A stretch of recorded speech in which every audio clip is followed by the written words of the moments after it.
क्या आपने कभी सोचा है कि भारत में भी एक ऐसा कोना है जो अपनी खूबसूरती में स्विट्जरलैंड को टक्कर देता है?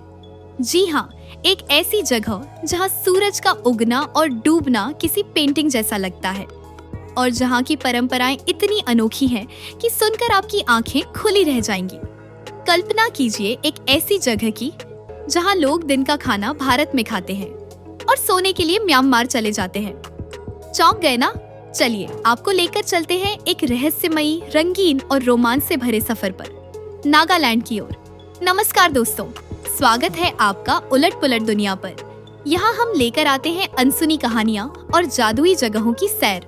नागालैंड भारत का एक खूबसूरत राज्य, इसे कभी पूर्व का स्विट्जरलैंड भी कहा जाता था।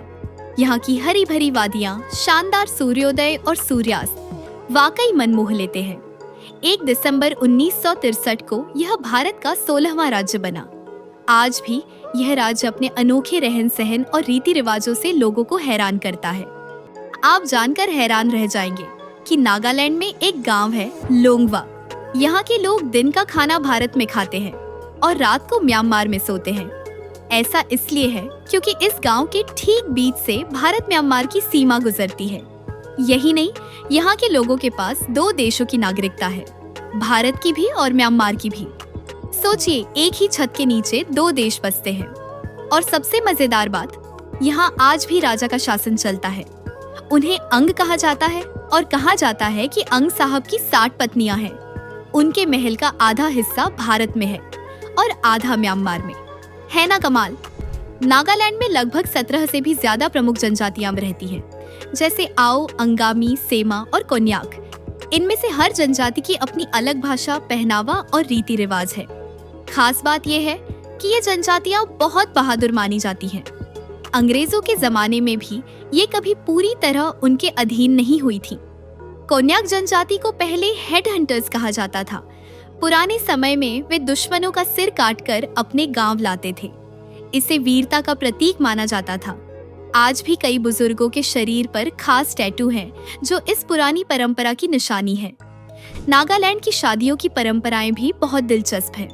यहाँ दहेज नहीं लिया जाता, बल्कि दूल्हा दुल्हन के परिवार को उपहार देता है। इसे ब्राइड प्राइस कहते हैं। शादी के लिए लड़की की सहमति बहुत जरूरी है और लड़के को तो अपनी बहादुरी साबित करने के लिए परीक्षा भी देनी पड़ती है, जैसे जंगल में कोई मुश्किल काम करना।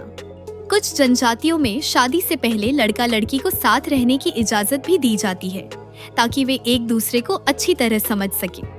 अब बात करते हैं यहाँ की पहचान की। नागा लोगों के कपड़े देखिए, रंग बिरंगे डिजाइन, बांस की कारीगरी, मोतियों का सुंदर काम और उनका खास पहनावा, सब कुछ इतना अलग और आकर्षक है कि आप तुरंत पहचान जाएंगे। महिलाएं रंगीन मेखला पहनती हैं, पुरुष खास तरह की शॉल ओढ़ते हैं और सबके पास होते हैं शानदार पारंपरिक गहने। नागालैंड की शान है हॉर्नबिल फेस्टिवल।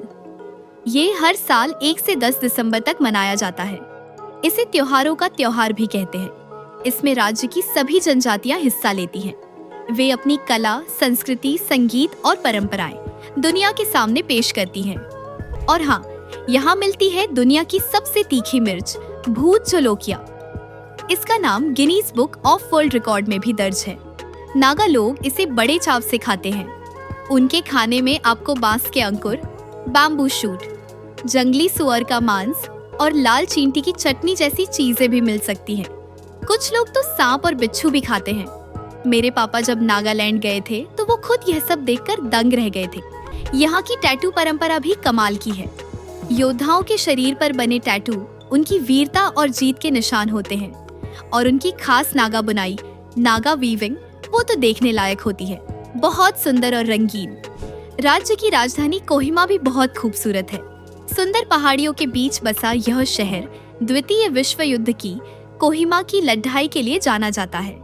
कोहिमा युद्ध स्मारक और कब्रिस्तान उस ऐतिहासिक लड़ाई की याद दिलाते हैं। और अगर आप प्रकृति प्रेमी हैं, तो कोहिमा के पास बसी झुको घाटी को बिल्कुल मिस मत कीजिएगा। इसे धरती का स्वर्ग भी कहा जाता है। यहाँ की हरियाली, ट्रैकिंग ट्रेल्स और मौसम के अनुसार खिलने वाले जंगली फूलों की खुशबू आपको वहीं रोक लेगी, शायद हमेशा के लिए। क्या आपको पता है, यहाँ एक ऐसा गांव है जिसे भारत के पहले ग्रीन विलेज का खिताब मिला है। नागालैंड का खोनोमा गांव। ये सिर्फ एक सुंदर पहाड़ी गांव नहीं, बल्कि प्रकृति के साथ तालमेल बनाकर जीने का एक जीता जागता उदाहरण है। यह गांव कोहिमा से लगभग 20 किलोमीटर दूर है। लेकिन इसमें खास क्या है? दरअसल सालों पहले यहाँ शिकार करना एक परंपरा थी। जानवरों और पक्षियों का शिकार आम था, लेकिन जब इससे वन्य जीवन खतरे में पड़ने लगा तो गांव वालों ने मिलकर एक ऐतिहासिक फैसला लिया।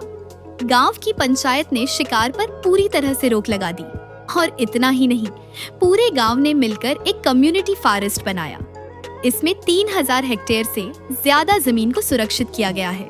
यहाँ पेड़ काटना मना है, जानवर मारना मना है। यहाँ तक कि पर्यटकों को भी ज्यादा शोर शराबा करने की इजाजत नहीं है। खोनोमा के लोग अपनी रोजमर्रा की जरूरतों के लिए ऑर्गेनिक खेती, स्थानीय हस्तशिल्प और सस्टेनेबल टूरिज्म पर निर्भर हैं। यहाँ के घर बांस और लकड़ी से बने हैं। बारिश के पानी को जमा करके इस्तेमाल किया जाता है। यह गांव न सिर्फ पर्यावरण बचा रहा है, बल्कि भारत के हर गांव के लिए एक प्रेरणा है। खोनोमा का संदेश साफ है, इंसान चाहे तो परंपरा और प्रगति को साथ लेकर चल सकता है। तो दोस्तों, नागालैंड सिर्फ एक राज्य नहीं, यह अपने आप में एक पूरी दुनिया है। परंपराओं की दुनिया, कहानियों की दुनिया, बहादुरी की दुनिया और संस्कृति की दुनिया। एक ऐसी दुनिया जो जितनी अनजानी है उतनी ही दिलचस्प भी। क्या आप नागालैंड को अपनी ट्रैवल बकेट लिस्ट में शामिल करने के लिए तैयार हैं? अगर आपको यह सफर अच्छा लगा हो तो वीडियो को लाइक करें, शेयर करें और हमारे चैनल उलट पुलट दुनिया को सब्सक्राइब जरूर करें। मिलते हैं अगली कहानी में।